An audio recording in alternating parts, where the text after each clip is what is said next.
Welcome to Responsible Cinema, Neorealism and Ettore Scola. I'm Jude Beiter, Haverford class of 27. And I'm Mercury Royer, class of 29. Our topic is Ettore Scola and Neorealism, and we thought this was an interesting topic because of how Neorealism impacted filmmaking technique and how it still continued to impact filmmaking after the movement was largely over. And we were noticing how Ettore Scola drew inspiration from neorealists in his films, even those that weren't structurally neorealist. So we were gonna specifically focus on the two films that we talked a lot about in class, Una giornata particolare and Concorrenza sleale. And get into the ways that neorealism continues to influence modern filmmaking, especially historical dramas, which both of those Scola films are. First, to get into some background, neorealism. The definition that we've sort of found based on talks with Federico Sessolo in his presentation and just from our sort of research and understanding, neorealism isn't super strictly black and white, but generally it contains a lot of aspects of cinema, of authenticity, that sort of idea. So on-location shooting, non-professional actors, linguistic authenticity, limited budget, and then tendency toward documentary style. And these are aspects that are normally a part of neorealist film, kind of secondary to the necessary aspects of not just a documentary style, but a very real, unsanitized portrayal of people's lives and a sort of political message. Exactly, and so in addition to all of these kind of technical developments and the ways that neorealism is a cinema of authenticity, it is also a cinema of politics. Neorealism grew up in the post-war period in Italy. It's a fundamentally anti-fascist genre. It is deeply structurally pro-working class and anti-classist. It's anti-imperial and anti-racist in nature. So a lot of neorealist films you'll find focus on working class people, often again played by non-professional actors, people who are in those working class positions. There's also a focus on Italy's imperial projects in Africa as something that is being countered by the neorealist film movement, which is part of why neorealism had such an impact on the global south. And so it's this really deeply fundamentally political genre, and this is really what defines neorealism and what defines neorealist inspired films, even more than the technical innovation that neorealism produced. Yeah, and so I guess transitioning a little bit into what neorealism means to us, that has been a very important theme that we've discerned. So neorealism arose against fascism as sort of a movement to counteract that.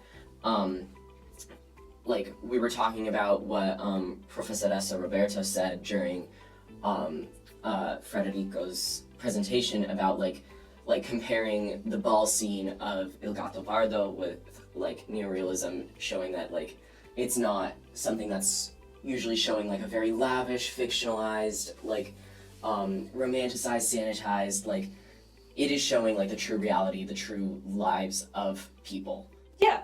And in terms of what neorealism means to me, my context for the kind of neorealist movement is largely rooted in post-war Japan, actually. So some of Kurosawa Akira's early work. That was the guy who did the Hidden Fortress, the 1958 adventure that was inspired Star Wars, but George Lucas was no, it didn't, but it totally did. That guy. Yeah, that guy. Yeah, and that's a Jidaigeki, so a period drama. But some of his early Gendaigeki, or contemporary dramas, have a lot of what are recognizable as neorealist elements, like the 1949 film Stray Dog, about two soldiers coming back from World War II. He really likes the two people. He really likes the two people who contrast each other structurally, yeah. And you have to get into nature versus nurture about it. Yeah, he's really into that thematically. And he really used a lot of documentary style filmmaking in that movie. There's a very, very famous sequence where in order to capture it, he cut a hole in a bag, put a camera in that bag, and then walked around the red light district. To get this really raw, authentic image of the post-war Japanese city. Yeah, okay, so that's very neorealism. That's so documentary, so like natural, just observation. Yeah. Exactly, yeah. And so there's this cinema of transnationalism that to me is really part of what defines neorealism, like deeply, is that transnational element, and again, that fundamental axis of politics, and that desire to reveal lived reality through, like, especially unsung stories. Like, for example, that Kurosawa film highlights Japanese sex workers, which, like, for me, really parallels some of the ways that, like, Ettore Scola, for example, highlights queer people in A Special Day, in Una Giornata Particolare, with Gabriele, and the Jewish experience in Concorrenza Sleale. Yeah, and like how we were talking about this before we started recording, but with like how his representation of Gabriele was like not perfect, but like radical for the time, and then how like he continued to keep up with the times and always still be radical for his time, and therefore his representation of like the Jewish characters from Concorrenza Sleale were like, I guess, less problematic would be how you'd say it. But yeah, more on Ettore Scola, just a little background. He was, of course, like an Italian director, filmmaker. He was born in 1931 in Trevola, and he died in 2016 in Rome. And he directed over 34 films from 1964 to 2013. 28 were narrative, 6 were documentary. Although, as we know, like with his narrative films, there's a lot of documentary elements when he does take from neorealist inspiration. And so with the particular films that we're focusing on, Una Giornata Particolare and Concorrenza Sleale, Una Giornata Particolare was his 15th film, and he made it in 1977. This is the time period Federico liked best, like the 70s. He thought that this was the period of his most interesting films, although I think we sort of agreed that we preferred Concorrenza Sleale, which he made in 2001. This was his 30th film, so it was much later, and we personally thought that he showed a lot of growth as a filmmaker, both like technically and like how he told stories, mostly as a product of like time passing and him keeping up with being radical for his times. But Federico made an interesting point about like how tracking that in a filmmaker can be a little bit tricky, but we'll get into that later with the interview. Yeah, so we just want to kind of get into a little bit of our opening thoughts on the Scola's films we've seen, kind of like honor and give space to our like instinctive responses to these films before we get really deep into analysis. So starting with Una Giornata Particolare, like as we've kind of alluded to, like this was kind of a difficult watch for me. Like the queer representation, the perspectives of female embodiment that were kind of put on screen were kind of uncomfortable to see. Yeah, it was difficult. Someone had said during the presentation that was on this film, like about specifically the representation that Gabriele was used as a prop for female sexual liberation, and the idea that like female sexual liberation was very significant to see on screen at that time, but the way that it was done was like not great and difficult to watch, especially like from our perspectives now, and also like as a queer person seeing that was like a little bit difficult. But also we were talking about like the idea of like presentism, and like for its time it was still a big deal that he even had like not a queer actor. It was a straight person playing a queer actor, but like having representation of queer people existing was a big deal. And we were also sort of talking about the idea of like radical purism, like we shouldn't dismiss this film entirely because it was imperfect. We should recognize the imperfections and think about like what that means, but also like recognize that it was a big deal that he did have this representation in the first place. Exactly. Like, despite that difficulty to kind of set aside the desire for more accurate representation, it's still like important to recognize the ways that this is really monumental for the moment. And honestly, in terms of this film as a film, in terms of technique, I was absolutely blown away.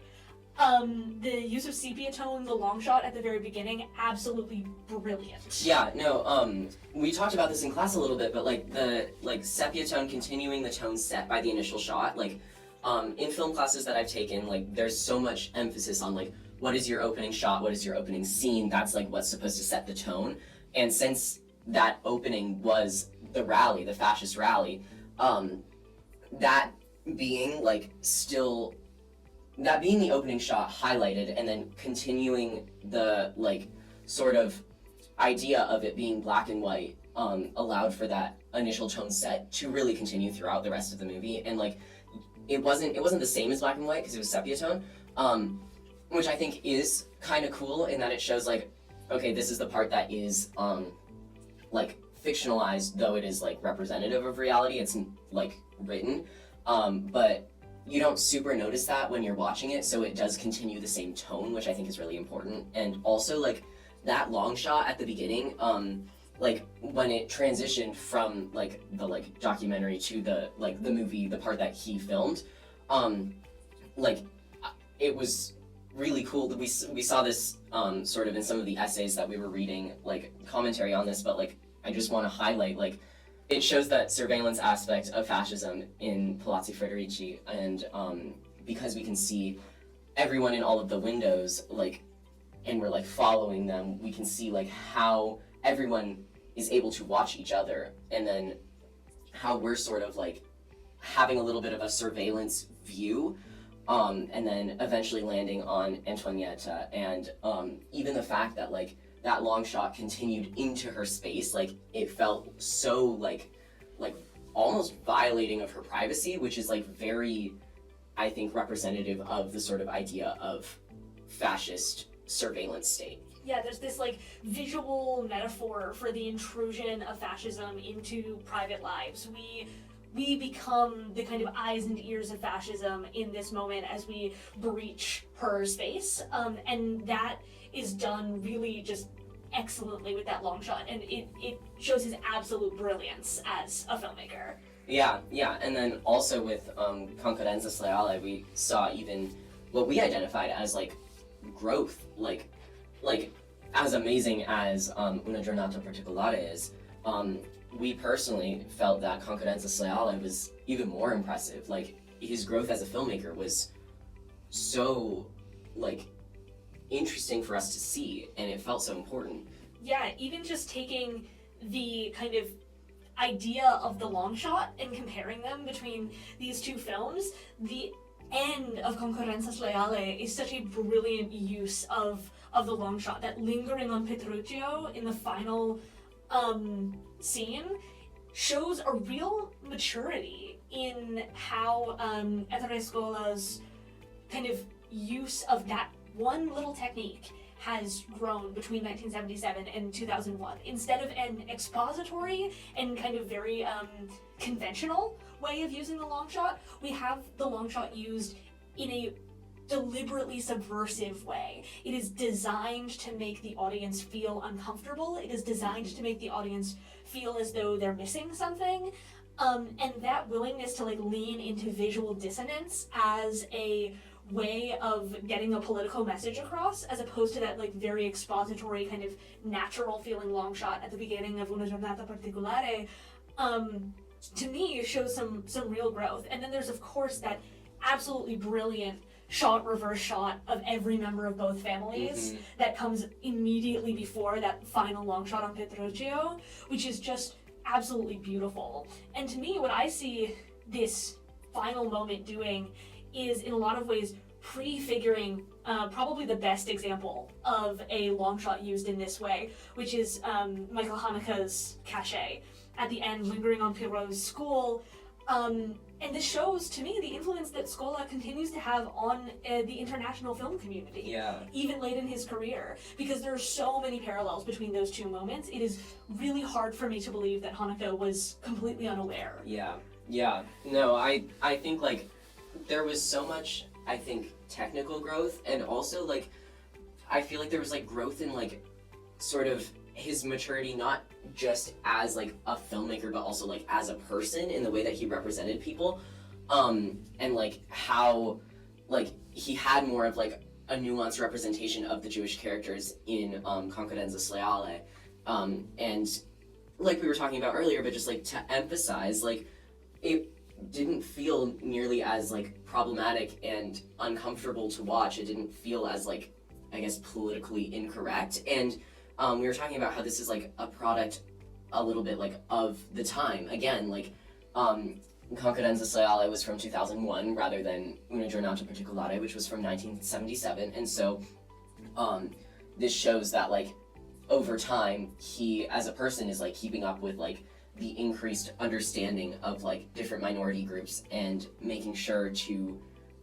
represent them as best as he can for his understanding. And I thought that this was really important because he is inherently, through like neorealist technique, like the most important part of neorealist technique arguably is the political sort of like message that is portrayed. And so if he's portraying a political message, he should do so in a way that is like, for lack of a better word, politically correct. Like he being able to have good representation of people when portraying a political message is so significant. And the fact that he was growing and keeping up with the times and still even being radical for the times was I think very important and significant to see in comparing like earlier versus later films.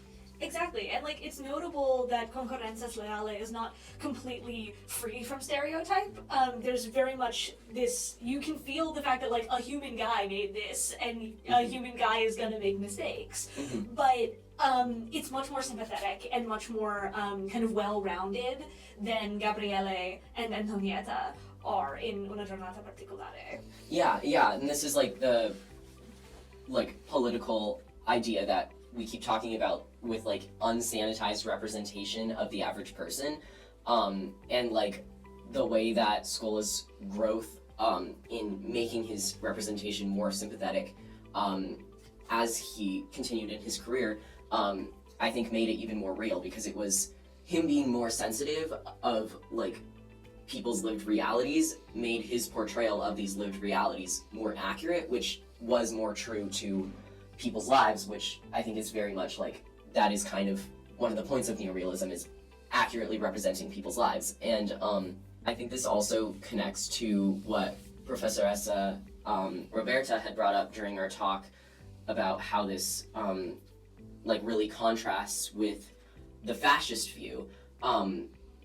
Like how instead of having something really real, which was like the opposition that was created to the fascist view of Il Popolo was like the main character was always Mussolini, and like when he was like shirtless in the fields being all like romanticized fascist masculine ideas, and he's like so strong and so manly, and like Il Popolo is like the chorus, but with neorealism it's like the reality of Il Popolo being the main focus, and the focus is like also very like attuned to individuals who aren't recognized, which allows for like the sort of unsanitized representation and therefore reclamation of factual truth. And so basically like neorealism trying to create a new national sense, and movies were like one means through which that like they could do that. Like it was the national idea of what Italy was changing, and it was changing for the better.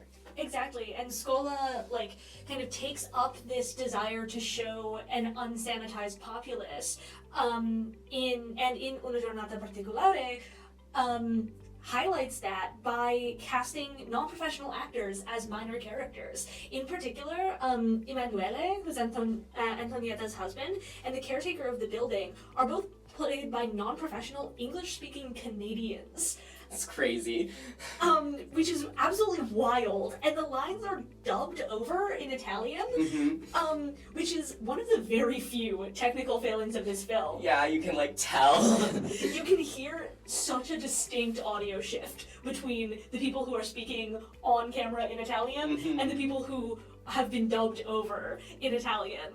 And of course this isn't filming their real daily lives, but casting non-professionals still helps balance out the professionals by providing an authenticity of behavior and a kind of realness, a grit to their characters. Yeah, and it's not true neorealism in that like everyone is non-professional and it's like all documentary style, but like because it was a sort of fictionalized narrative that is supposed to be representative of reality, like having professional actors made sense, but like having the non-professional actors kind of provided like a more like balance, like in terms of neorealist aspects with authenticity, so it helps like portray and depict like what's at stake with the Nazi fascist rally and with the implementation of the racial laws. So like in Concorrenza Sleale, especially with how impactful like those final shots were, and how they like portray like the weight of the situation through the emotional weight that you feel as a viewer as you're watching them, so you can really like empathize, especially with Petruccio and Lele, and therefore gain like a deeper understanding of like what that might have been like through sort of the immersive feeling and seeing and experiencing, rather than just like maybe reading about it or hearing about it. Exactly. So now we're going to move on into the second portion of our podcast, and we're so excited to share this with you because of his expertise and our shared passion in neorealism. We decided to interview Federico Sessolo so we could ask him some more questions we had and give him a chance to expand on his points from the talks that he gave to us. Yay!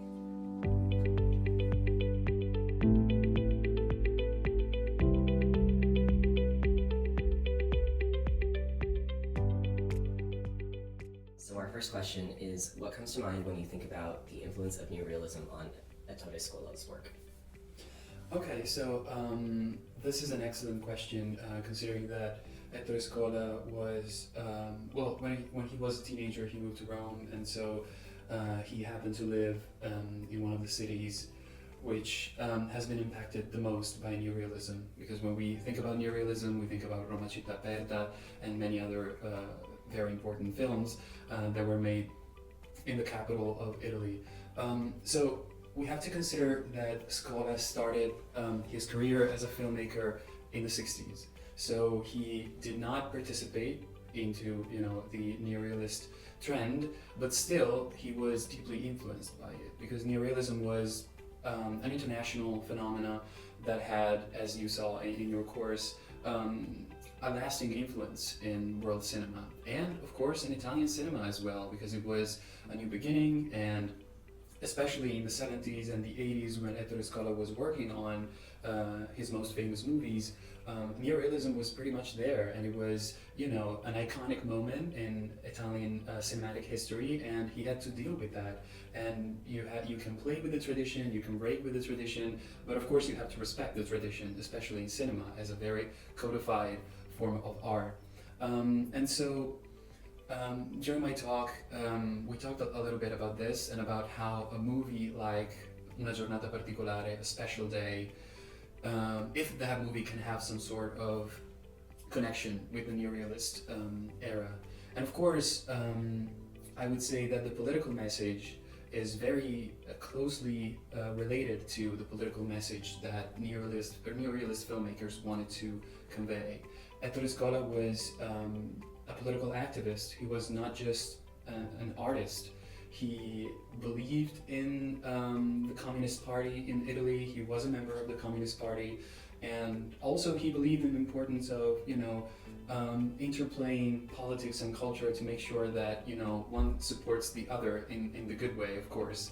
And so by creating a movie like A Special Day in 1977, or We Loved Each Other Very Much in 1974, C'eravamo tanto amati, he is picking up a few things from the neorealist tradition, especially the historical message and the fact that neorealism tried to build a new national conscience in Italy, a new national myth of the foundation of Italy. And so he tried to do that, and he used the black and white, which is another thing we always think about when we think about neorealism. But of course, he knew very well that he couldn't possibly make a neorealist movie in the 1970s. That's why he always cast such amazing actors like Mastroianni and Sofia Loren and many more. So I think it's, in terms of an ideological and political connection, we can see something going very smoothly from neorealism to Ettore Scola. But of course, in terms of technical filmmaking, it's a different conversation. Yeah, so like in terms of a little bit more about like Scola's work, like how are his films like relevant and resonant today? Mm-hmm. Yeah, so I'm not sure that Scola is very well known among the the youngest generations in Italy, but that's also the case for neorealist movies. I think I mean so much time, several decades have passed, and it's organically society has changed, and so I think most people, unless you have a strong passion about cinema, most people encounter also in Italy neorealism and Scola and other very important filmmakers either in high school or in college, but most specifically in college, and that was my case too. I didn't grow up as as a person with a passion for cinema at all. So to try to discern the the influence of Scola in today's Italy, I think it would be very hard. But I'm sure that at least until the 2010s, he had a lasting political influence especially on the young generation. So it's paradoxical, but I think Scola was better known for his political activism rather than his movies, because most of his masterpieces came out in the 70s and in the 80s. But he is associated, at least with my generation, so-called millennials, with the activism that he supported and also did firsthand about local cinemas and trying to salvage those places in Italy which have been completely put out of business by our economy and those very big conglomerates that are also taking over cinema and the venues in which you can experience movies. So I think he had a lasting influence as a mentor, also a political mentor, in advising and directing young filmmakers, but also young people passionate about cinema, towards the importance of having a voice politically and to make clear demands to the government and whoever is in power locally and nationally to protect the arts.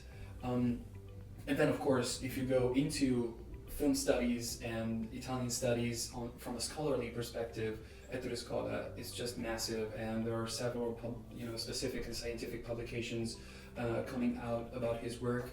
There was a collected volume that came out a few years ago about the legacy of Ettore Scola. So it is pretty much a very important topic in the scholarly community, but I'm not so sure that among the broader society in Italy, Scola is as widely known as it is in Bryn Mawr and other departments of Italian studies. Okay, shifting a little bit more to neorealism, kind of a little bit of similar sort of idea, but I know you were saying that usually the kind of study of neorealism is more of like an academic impact, people don't super know about it until they have that in school, but our question is how are neorealist techniques and goals relevant today? How might they impact current filmmaking, even if someone maybe doesn't have that formal education, or how does it impact the films that we see today? Yeah, that's an excellent question, and it's something that I have been working on for quite some time now, because I think that and this is my personal non-academic opinion, by the way, but I think that we are approaching something that might be similar to what neorealism was for cinema with the new media. So with social media, TikTok, and these new formats that are coming on and becoming increasingly important in any form of communication within our society. And there's no right way to do it, right? You can just become an influencer or a TikToker, and you can create a new kind of subgenre with short movies and short reels.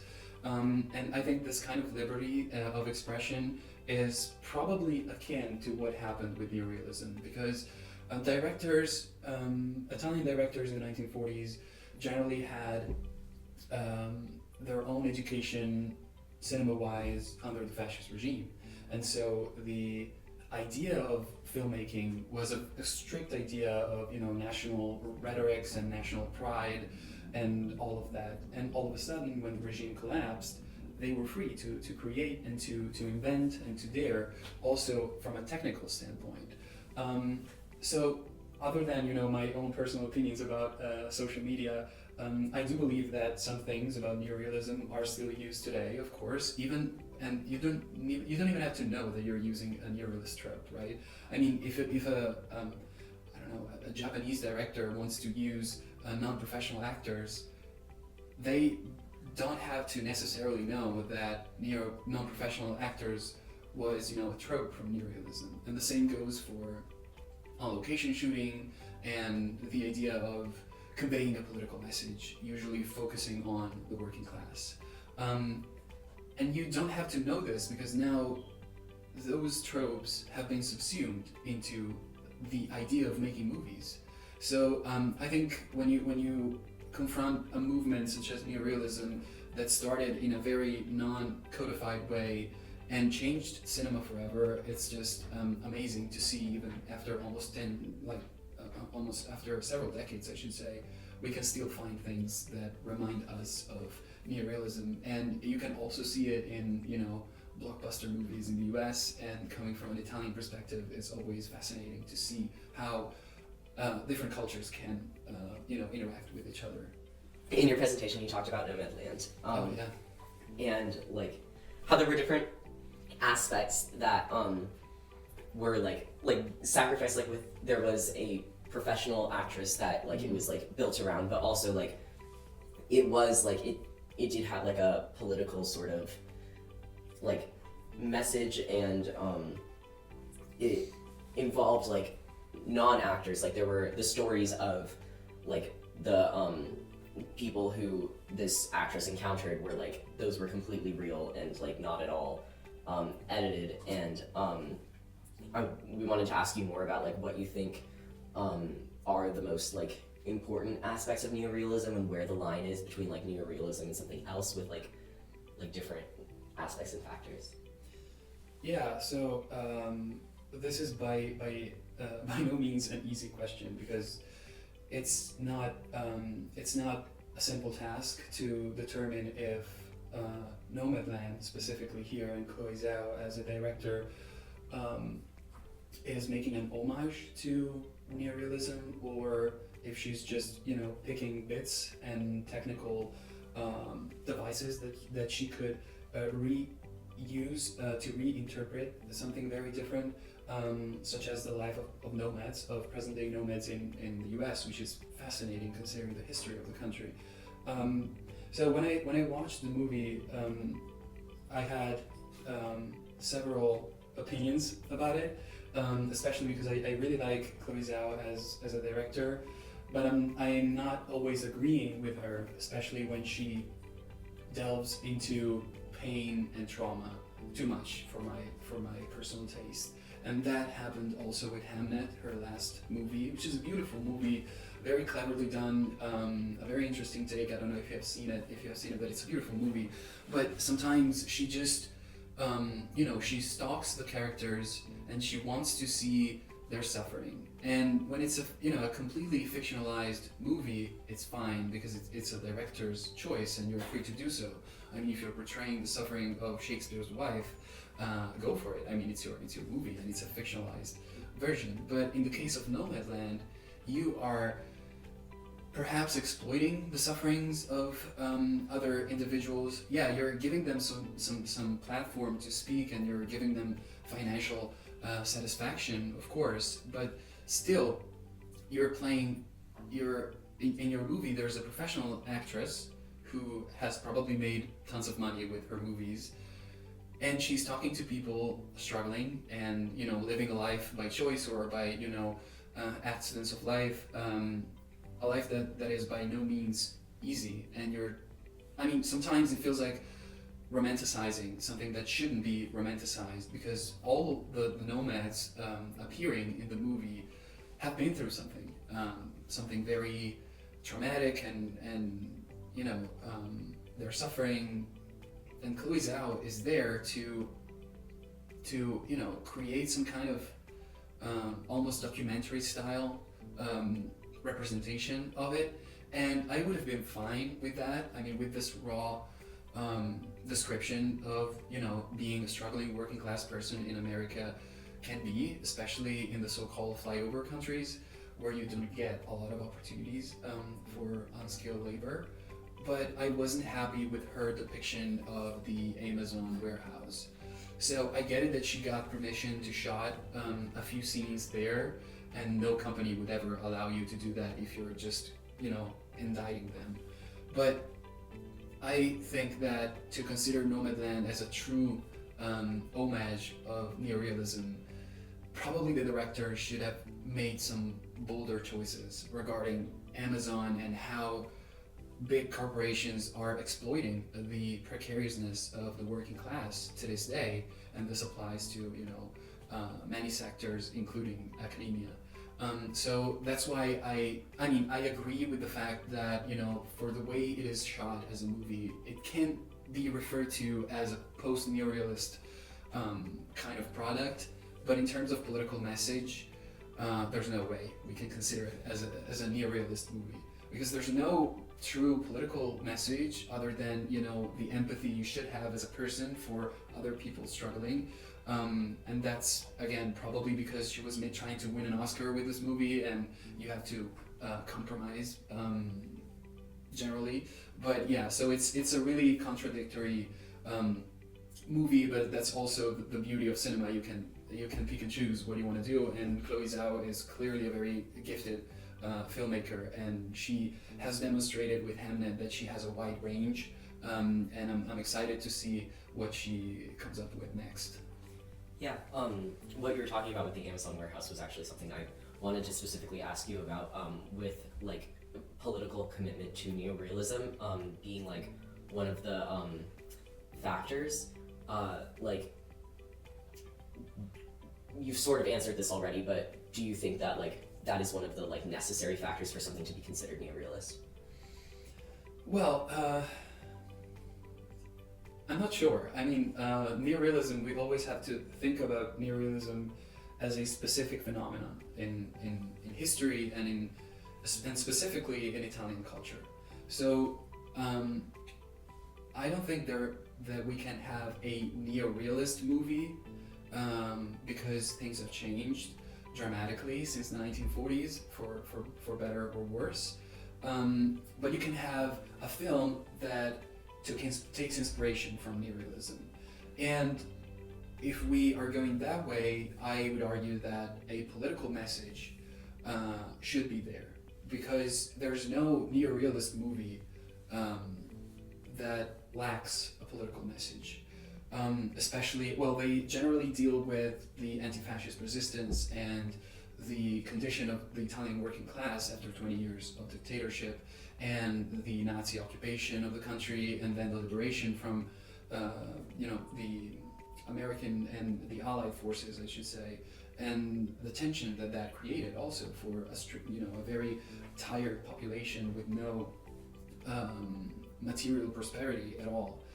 So I think you can have a movie inspired by neorealism, and if you want to do that, probably the two simplest things you could do are to hire non-professional actors and therefore have a limited budget, and then have a political message. There's no way. I mean, if you go around the world and see the consequences of neorealism, in the global south, neorealism was used to counter colonialism and imperialism. And the reason why it's not easy to make a neorealist movie in the US is because the movie system has a very specific agenda, and that does not necessarily agree with a political message, some kinds of political messages. So you can have that, you can make homages, just like I think Nomadland in some ways does. But if I would draw the line at the political message. If it's not there, you're just using technical devices and but you're not taking direct inspiration from neorealism, as the Italian filmmakers perceived it. That makes sense. Like the technical devices are to portray the political message. So that's okay. This is so tangential, if that's okay. Yeah, go for it. Are you familiar with Yawarmako? or Blood of the Condor? Not at all. Okay, there's this film from the 60s, I think. 69. Coming out of Bolivia, about like the sterilization of indigenous women. That uses a lot of these techniques. They're entirely non-professional actors. It's very documentary in style and approach. And I'm really interested in the way that like you've kind of alluded to the impact of neorealism on filmmaking in the global South, but I think that like this, for me, having like seen and studied this film in a like Indian history course, there's this very, very strong resonances in terms of both technical and political kind of structure to this film. So I was wondering if you could talk a little bit more about like the impact of neorealism on the global South specifically. First, I will definitely check this movie out because I'm really interested in the transnational influence of neorealism, as you can probably presume from my talk.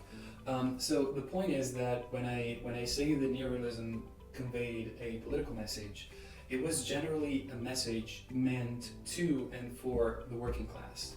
So depicting the exploitation of the working class and, the power dynamics within a capitalist society. And that's why also Ettore Scola was a Communist Party member. It's really hard to discern between cinema and politics, especially when you create a documentary style movie in neorealism. And that's probably the reason why it resonated so much with the global South. And by global South, we generally mean huge chunks of this planet, which happen to have been colonized by European or Western countries. And of course, if you come from Bolivia or from Brazil or from any place in Africa or Southeast Asia, and you stumble upon a movie from this weird Italian director talking about a bicycle and trying to steal a bicycle to go to work, it resonates with you because you are at the bottom of the imperial system and you've only known exploitation. But it's not a documentary, so it has an artistic purpose also, and that's why you can reinvent it and you can adapt it to your own specific culture and to the struggles and the exploitations you know from your local area. I think the global impact of neorealism was to give a message of, I would say, hope, but also political vengeance to the working class, whatever the working class might be. And it's hard for us to understand because we're no longer living in a Cold War society where the working class was at the center of political debate. Nowadays, it's coming back a little bit, but it's still we are still living at the very end of the neoliberal order, which is clearly collapsing, and probably we will see a shift back to the working class and to protecting and describing the working class as the main engine of any civilization. And that's why I think the global South positively absorbed the neorealist lesson, even more, I would argue, than the Nouvelle Vague from France, that came later and was entangled in the 68 and the students' protests in the 68.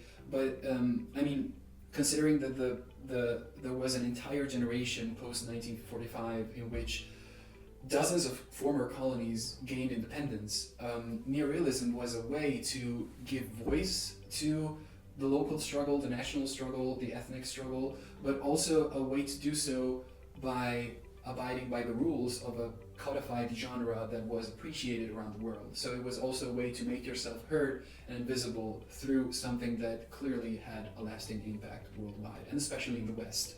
So it was a way to let the West know about what was going on in the peripheral areas of the imperialist system.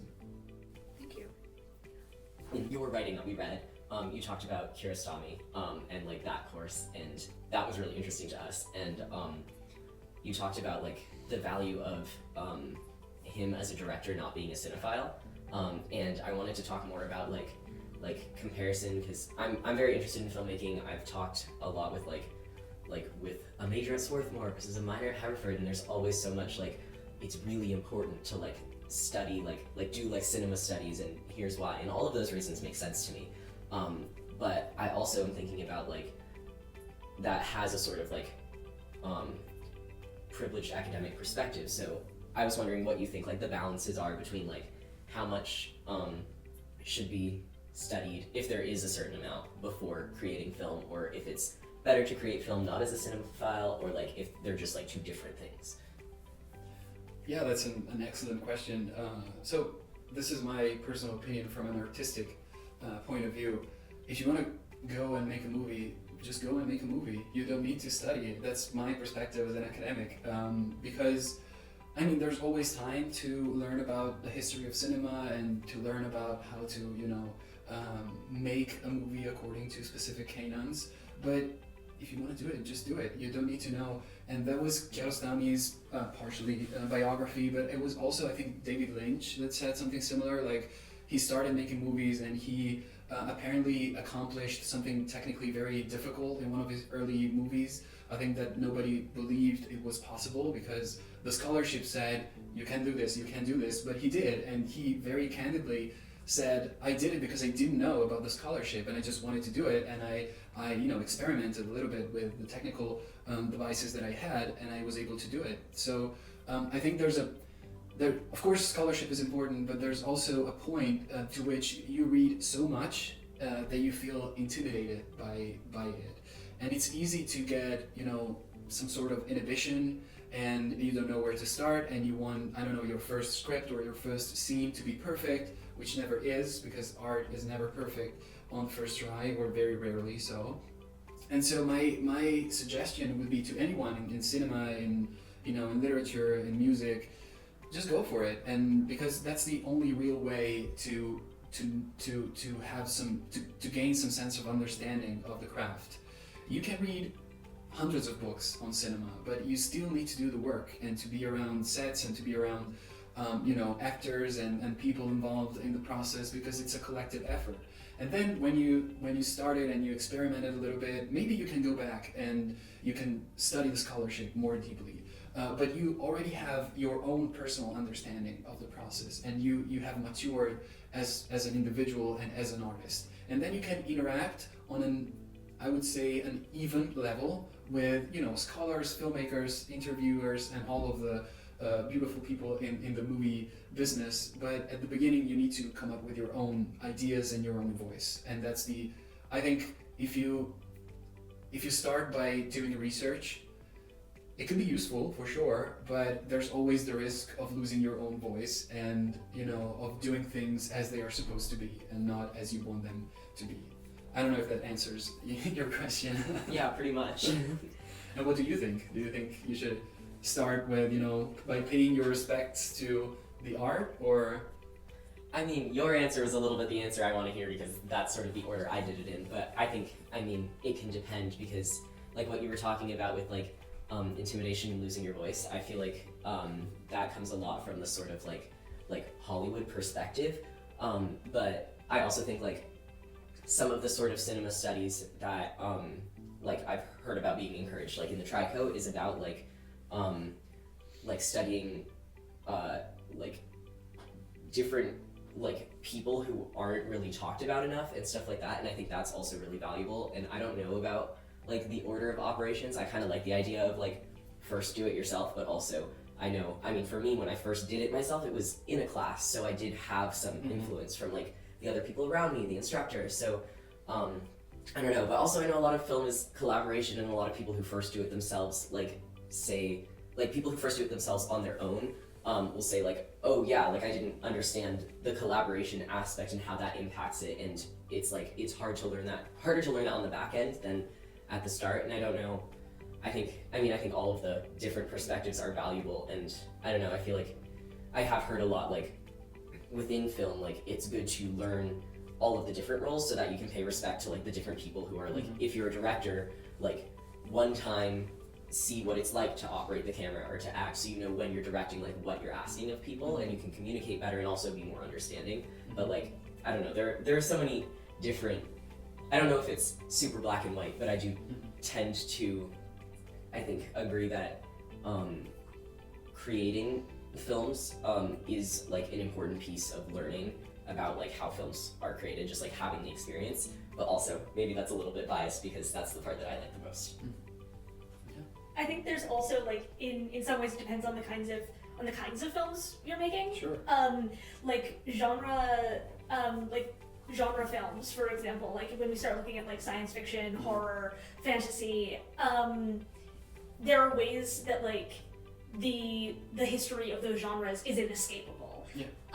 In a way that like kind of broader, less intertwined genres are easier to develop a truly individual voice. There's always a demand within, for example, the horror space to be innovating, but innovating with an understanding of what has come before you. Because there is no like legitimate innovation in what is scary unless you know what has been scary. And so like I think there are ways that it like depends on the kinds of films you're making, also how much technical kind of skill and technique is relevant to the films you're making. Like again, with genre films, there's often a demand to be constantly innovating in the technologies of effects. And so an understanding of like the history of practical to CGI and back to practical effects is really important in terms of like developing your own visual style, because you will always be speaking to a history, even if you're not aware of what that history is. And so if you want to be intentional about your own messaging, then you need to understand what has come before you, or else what you're saying might not align with what you mean, in terms of your like visual language. But yeah, that's kind of my take as someone who is much more interested in the kind of scholarly side of things than in the practical side of things. We kind of have the opposite end of the spectrum here. We're like the two different perspectives. But what you're talking about with visual language, we read some essays and talked about them in Professor Roberta's class, like with like the champagne glass or like the fancy watch, like things like that, and how it's important to know that visual shorthand, because if you accidentally use it, everyone's gonna read it as one thing that you're not gonna mean. And it's like, on the one hand, it's helpful, but it's also like important to know because you don't want to say the wrong things. So like I think that's a really good point that I hadn't thought of before. But. I believe it's, it's a thing that's constantly in progress, right? There's no easy way to say, well, you should do this and then that, and then you can go make a movie or be a part of the production of a movie. I think you both have very valid points. It really depends on what you see in a movie, your role in the movie. So I think for me, and I'll try to articulate myself a little bit better. What I mean to say is that you should go for it, and then you will find your own interests within the subject and the genre, and then automatically your passion and your interest will bring you to study more and to learn more about the tradition and what came before this time, and then all of the things maybe you were doing, subconsciously will make sense to you. So it's kind of, finding your own balance between the two, and I think it's the same for everything in the arts world, like in music or in literature, also paintings, visual arts. You start because you have a general inclination towards something, and then the more you become invested, the more you want to learn about the history of it all. But yeah, my only suggestion would be just not to be too much afraid at the beginning, because of course, if I wanted to start, making paintings, I would be incredibly inhibited by, the amount of stuff that I had to study in college and afterwards.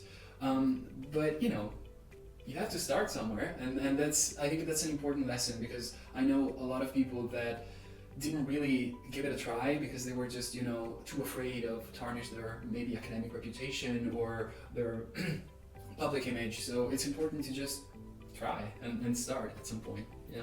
So what I think I hear you saying, correct me if I'm wrong, but like with like between like studying versus making, there isn't necessarily like any right path, but like not to allow one path to shut down another, sort of like, yeah. Exactly. Okay, that makes a lot of sense. So we're both doing it right. We're following the passion. Okay. So one of the things that Professor Ricci has said a lot about in our course is the way that Italy knows fascism in a way that the United States like structurally doesn't. So like in the United States, we know so much less about fascist and like post-fascist art, like neorealism, than in Italy. So if Americans were to study more on these topics, how do you feel they should be like approached, like responsibly and also with like the best? What do you feel the best approach is? Like fascism and neorealism and like that relationship.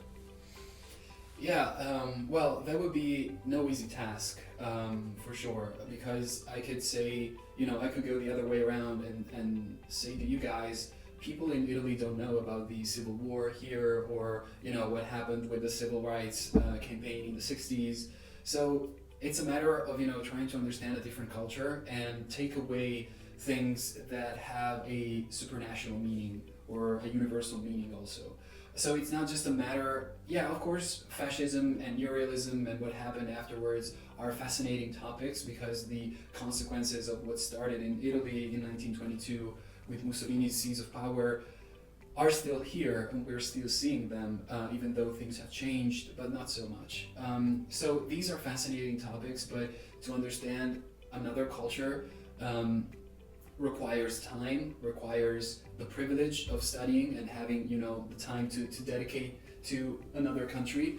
But it's still so fundamentally necessary to do so, because otherwise you're stuck in your own national perspective and you don't necessarily know that help can come from, the outside, or a different perspective, a different idea, or even solutions for what you're experiencing in your life. So my suggestion, off the top of my head, would be to try to understand fascism as a political phenomenon that started in Italy, why it started, and how did it become such an international force in a few years. There's really no comparison. Before fascism, nothing, probably only the Protestant Revolution back in the 1500s had a similar impact. But fascism spread across the world in 20 years, 10 years even, if we consider what happened in Germany. So to understand how a very local political movement can become an international force, I think it's really relevant, especially right now, as we live in this globalized world in which something happening in the Middle East can affect all of us here. I think, being at least aware of how historically things can, explode all of a sudden is a really important cautionary tale that you can learn from the story of the history of fascism. But of course, if you go deeper into it, there's a lot of scholarship, of course. But the major takeaways, especially for the American, society in which we all live, the major takeaway is that we shouldn't take any political institution for granted, because even if I have personal opinions, and maybe we can talk about this off the record, but I think seeing what happened in Italy, fascism was virtually non-existent 3 years before Mussolini marched into Rome, even though he didn't march into Rome, he stayed comfortably in Milan. So in like 3 years, 4 years, everything can change, and even a basically stable, monarchy as Italy was, became a monstrosity and gave an example to other people in Europe to do the same, in Hungary, in Austria, in Germany, Spain, Portugal. So to understand the scale of events, I think would be a nice way to also to learn that fascism is not just a word that you can say whenever somebody says something and you don't agree with them. Fascism is a state of mind and is an anti-humanistic approach to life and a non-empathic way of looking at things. And I think it's important to always discern between the historical fact of fascism from the previous century and what fascism is now, and what can become in the future, because we live in a different society. After the First World War, people were tired, worn out, poor, and they wanted, some kind of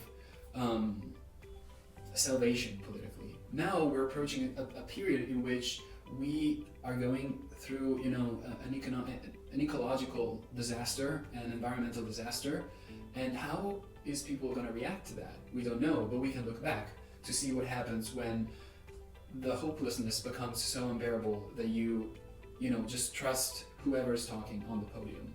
I think that's a good takeaway, to understand that fascism never happens in a vacuum. It's never just a guy showing up and saying stuff. It's a very complex cultural phenomenon, and anyone, not just people in the US, should be aware of that. And I think since all those awful things happened almost a century ago, we only have a historical memory of it, and we didn't experience it firsthand, or maybe some of our grandparents or great grandparents did, but we didn't, and so we have to resume to go back to history and to study about that. And for neorealism, my suggestion is just to watch a couple of movies. They're just unbelievably good, and you learn so much about how cinema evolved after that.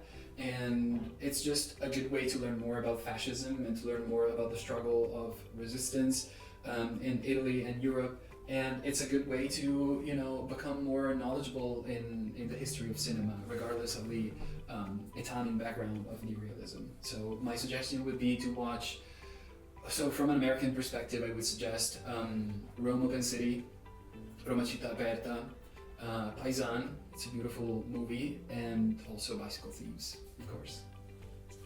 Going back to what you were talking about with fascism and with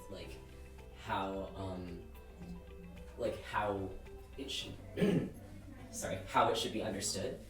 The way that we talk about fascism in America, do you think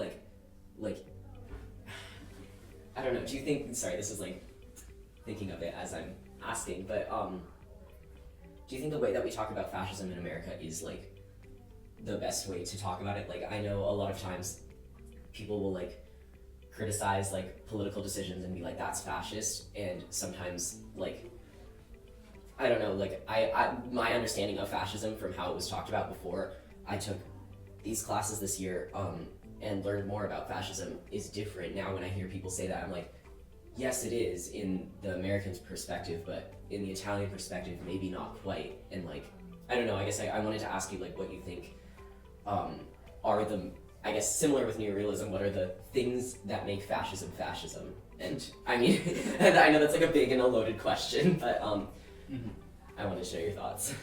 No, I understand your concerns, and that's we are circling back to what we were saying before. When you study a different culture, and this happens to be the case for you with Italy, you understand that even things you took for granted and you hear all the time are not quite as simple as they appear to be.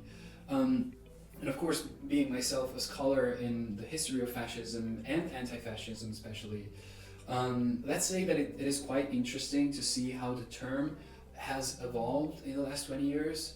And my personal understanding is that we need a new term, a new category to define what's happening right now. And my personal opinion is that, clinging to the term fascism is to criticize, specific policies and specific anti-democratic attitudes that we're seeing worldwide. To keep calling this fascism is a sign of intellectual laziness. And I think that this is my take from a leftist perspective. I'm not a political activist, this is my personal opinion, because fascism is such, a loaded and layered term, and it's impossible to discern it from what happened during the Second World War. And I think we need a new captivating term to address. Scholars have tried to come up with new terms like authoritarianism, populism, but they are so academic that they never really catch on in broader discourses. And so I think we need a new set of terminology to deal with what's happening right now and to address it properly. And also another thing that I don't like and that I see often is that whenever you ask a so-called expert about the threat to democracy, generally experts reply by saying it's complicated. but it's not a good way to present yourself. Just saying it's complicated. You don't understand. You need to study more. I think we need a renewal in terms of our political devices, rhetorically speaking. We need a new panoply of terms. Because I think that what we're seeing right now, of course, it has similarity with fascism, but it's not quite fascism because, and this happens also with Hungary and also with Italy, I have to say, with the government that we have. I mean, the main focus of historical fascism in the 1930s and 40s was to sacrifice everything to the state and to those who ran the state and were above the law. So it was some kind of regimented anarchy. And those at the very top could do whatever they want, and the rest of the population had to obey, essentially. But now, what we're seeing now is different in many ways. There's no obsession with the state. If anything, the state is something you need to rob and to gain profit from. So it's different. It's a different phenomenon.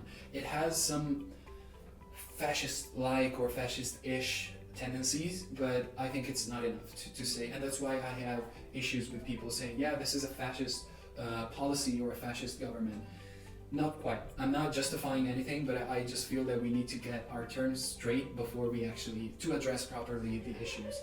And that's my opinion as an Italian studying fascism in Italy and then coming here, and who gets asked that question quite a lot, especially at dinner parties and more supposedly cheerful events. That's quite something that comes at hand quite often, and it's a telling sign also of the concerns of people. So that's my take. Yeah, like fascism has like such a significant like nationalist piece, and like what you were talking about like different names for it. Do you have an idea of like a different name that's better? No. Yeah, there's I also want to ask, have you heard of like the term like barstool conservatism? No. Okay, maybe this is something to talk about when we're done with this, but like I don't think that's a perfect term either, but what you were saying with like having something that is more understandable with like the average person than like a label that like you have to have studied a certain amount of things to like understand. So anyways, sorry, that is a little bit off topic, but I'm very I'm curious actually about the meaning of barstool.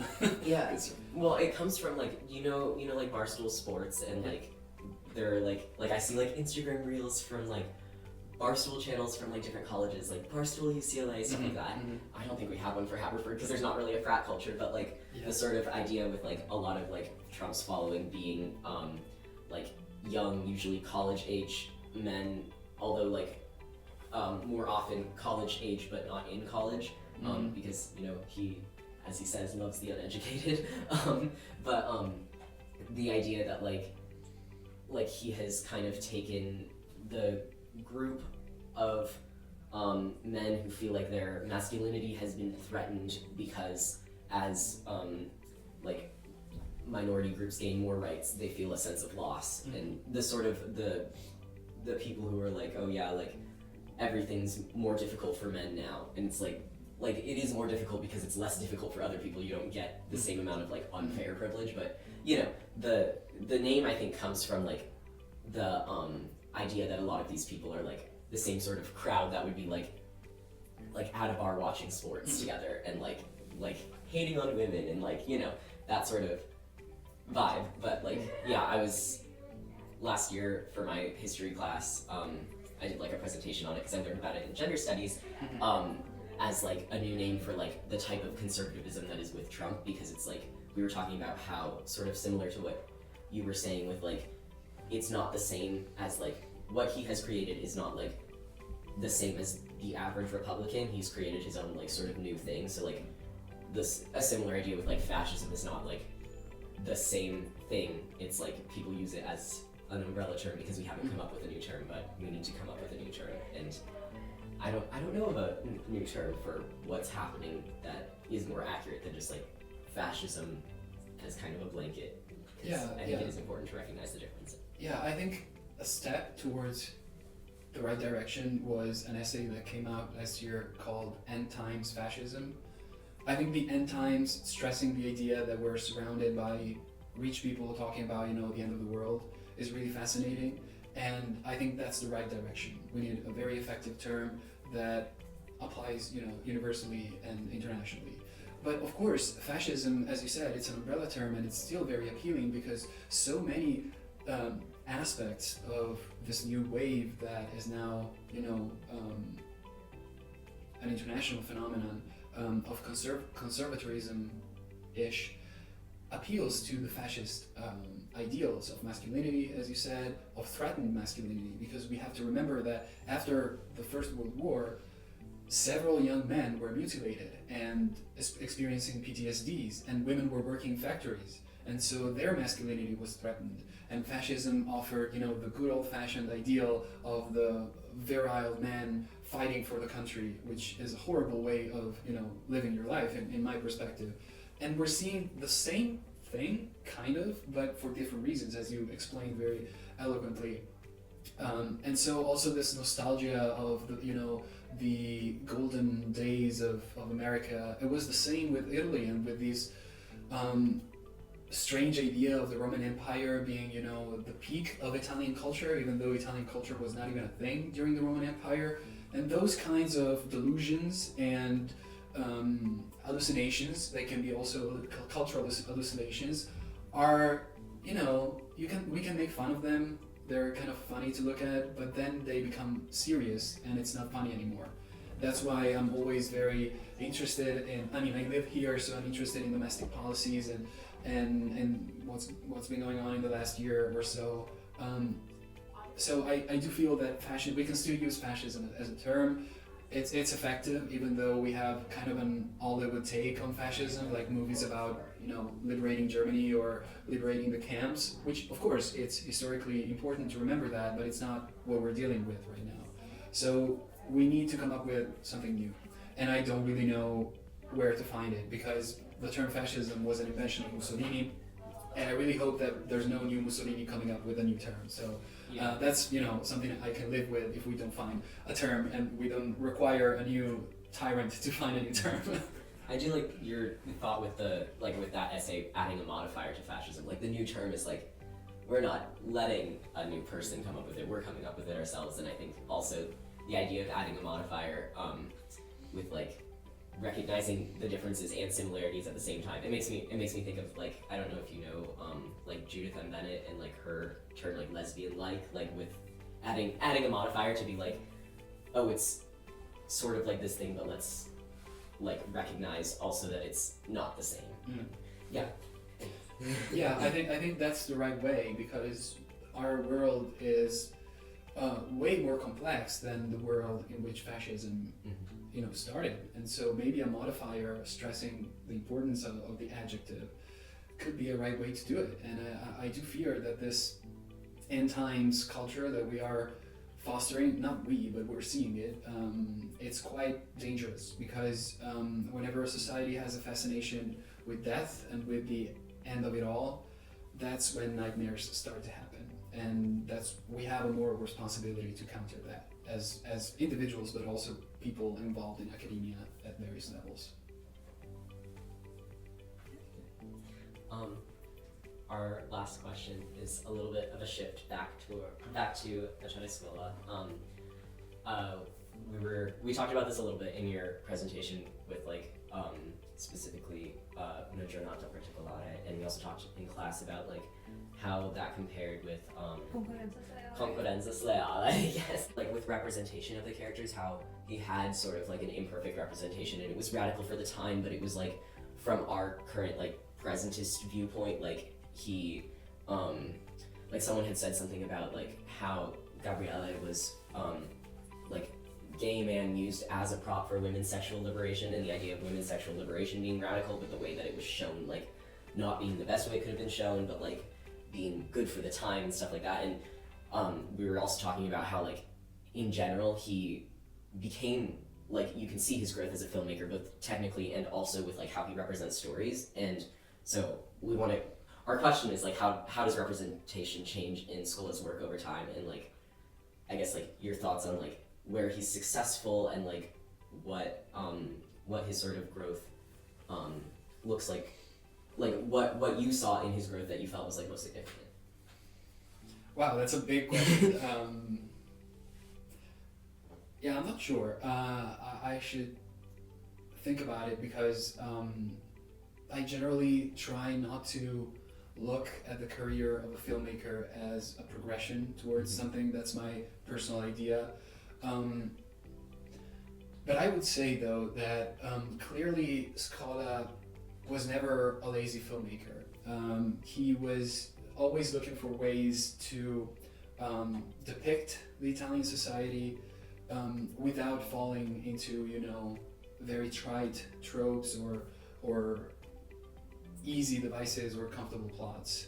Of course, when you look back at Una giornata particolare, which appeared in 1977, now we have a different taste, a different understanding of specific things about, gender, sexuality, personal identity.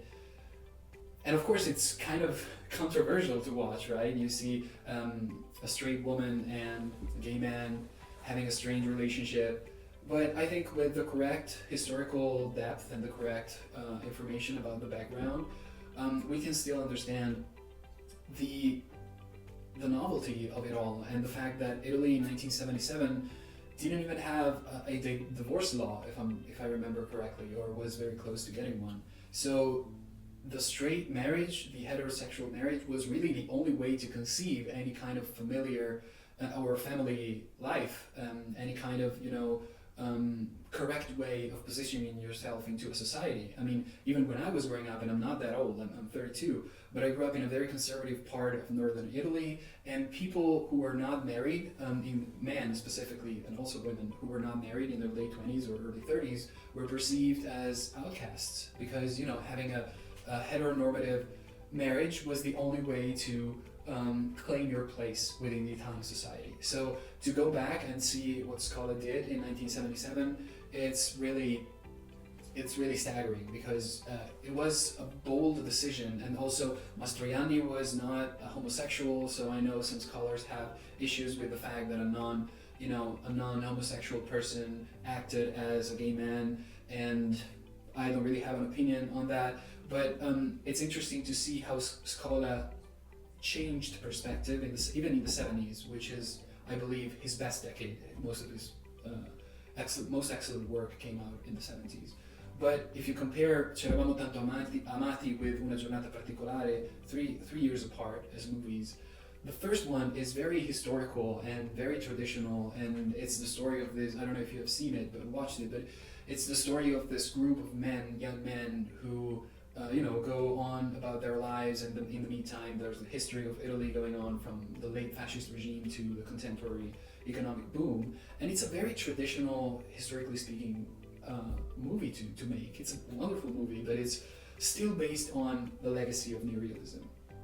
Then 3 years later, and bear in mind that the 1968 protests in Italy happened a decade after the French and the American protests, he's able to change the point of view of his movie, which is still referring to Italian recent history, but now there's a sexual component, an identity component, which was not there in Scola's previous work, which is a sign of how he was able to intercept cultural waves and the changing of time.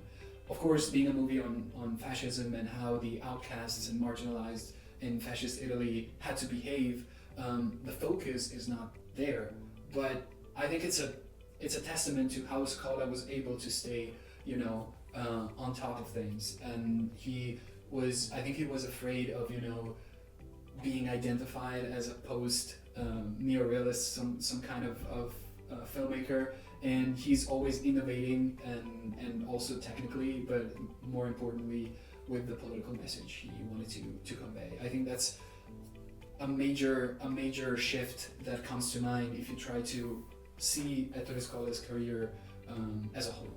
That's my, and also it's a point in favor of seeing the movie as it is, as a cultural artifact of its time, and it's not fair to the filmmaker to judge it by our current standards in many respects. Yeah, we were talking about that with the idea of presentism, and also the fact that his representation, specifically looking at how it was maybe a little bit more controversial with Una giornata particolare than Concorrenza Stradale, that being potentially more about like the time, like less about him necessarily like specifically, but more about him like keeping with the times and keeping up and like learning as he grew, like just like within society and maintaining like the same level of like political awareness as was possible for the time. So like it was an artifact of the time, being like there was a baseline for political awareness, and he always like superseded the average. Like he was always more politically aware than you expect for the average person, like in the time period in which he was like producing these films. Yeah, I agree. That's it. That's all our That's all we questions. have. Thank you so much. Great, thank you. That was This amazing. Yeah. I feel like I learned so much. Me too, because I mean, I am always eager to learn from students.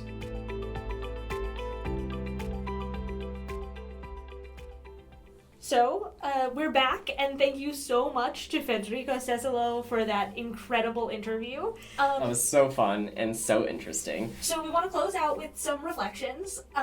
This topic makes me reflect at least, on the way that filmmaking is so cumulative, and technique is so buildable, and there is no film that is like truly detached from cinematic tradition. Like what we were talking about when we were having our conversation about Kiarostami, with like there are different levels that different people are going to get with, like, in terms of exposure to filmmaking versus studying film, and there is no right or wrong way to go about it. And just like as you build, you just become better at understanding like the art of film, and whether that's building from understanding like traditions versus understanding like how something works through experience, like you will get better. And also what we were talking about with like shorthand, like we brought up in class, like understanding like tradition and making sure that you are communicating what you think you're communicating. Exactly, and I think that Ettore Scola is such a wonderful example of like one case study in how this kind of cumulative filmmaking works. He was influenced by others, like neorealists, at the beginning of his career, and you can really see those elements in Una giornata particolare. And then he was influenced by himself at the end of his career. Mm-hmm. You can see the influences of Una giornata particolare in Concorrenza sleale. And he, of course, influenced future creation and continues to do so, even if people aren't consciously thinking about Scola as they are engaging in filmmaking today. Yeah, like what we were talking about in the interview, with how like even if you don't have direct sort of like studying of Ettore Scola, you can see how like his sort of trailblazing affected people later, and eventually that was like it keeps trickling into like the current generation of filmmakers. And I mean, especially with people who do study him, like they will learn specifically like what he's done, but like he has in some way had a ripple effect that does impact pretty much all filmmaking, because pretty much all filmmaking is somehow touched by what he's done.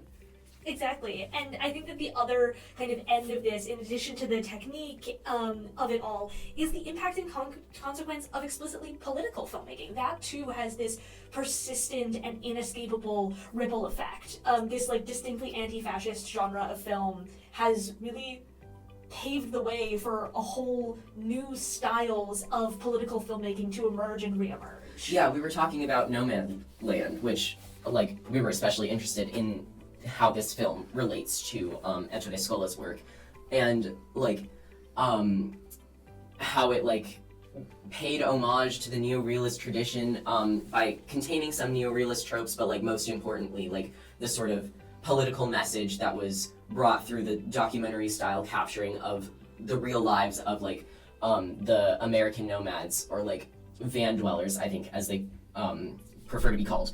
And so we were talking about how this movie in particular really had a lot of the political communication of like the beauty of life idea, with like there was a lot of very intense emotional stuff, like with Bob Wells. His like inspiration for being a nomad was to like honor his son who died by suicide because it gave him a reason to live. And that was, we talked about how that was potentially like too much obsession with grief, and like maybe a little bit not exactly politically correct, in that it was sort of like poverty tourism and like exploitative. Exploitative, like grief porn almost, but like the idea that like it did still have that really political aspect in communicating that like this is about like life is worth living, it is beautiful. And like yes, it was built around like a pro actress, and there were a lot of like things that probably would have been different if it was fully documentary, but like sort of in the same way that Ettore Scola did, like having sort of a starting point, but still using like neorealist traditions to ultimately pretty accurately tell the story of like real people, especially in this way through like the non-professional actors, to show like the little known reality of flyover states. Yeah, and I think kind of my final reflective piece here is that it's so important to remember that neorealism and post-neorealist films come from a counter-movement to propaganda. And that there is this history that is being played out of explicitly political films that are highly curated in order to kind of develop a really distinctive image of politics, and that is being countered by these really raw portrayals of life. And so like an effective vessel for a political message is immersive. These films are so immersive, and that is what makes them valuable. And the kind of socio-political elements of these films are really like kind of intentionally developed.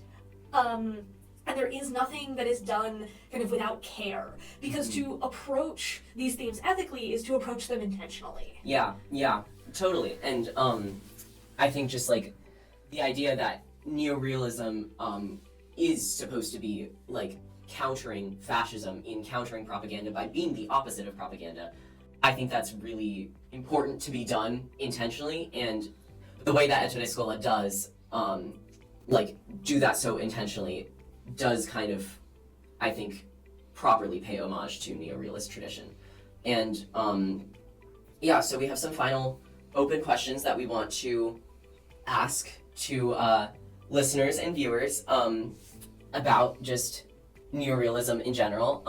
How do y'all think neorealism continues to influence American literature and film today? And then something we talked about a lot is like the corruption of Hollywood, and so we also wanted to ask what are the most important aspects that are often looked over in American literature and film, especially in industries like Hollywood. And finally, something to consider on your way out. Where does the neorealist movement surface in your life? And what are the consequences of such an inherently political art form so fundamentally altering the medium of film? Thank you for listening. Thank you so much.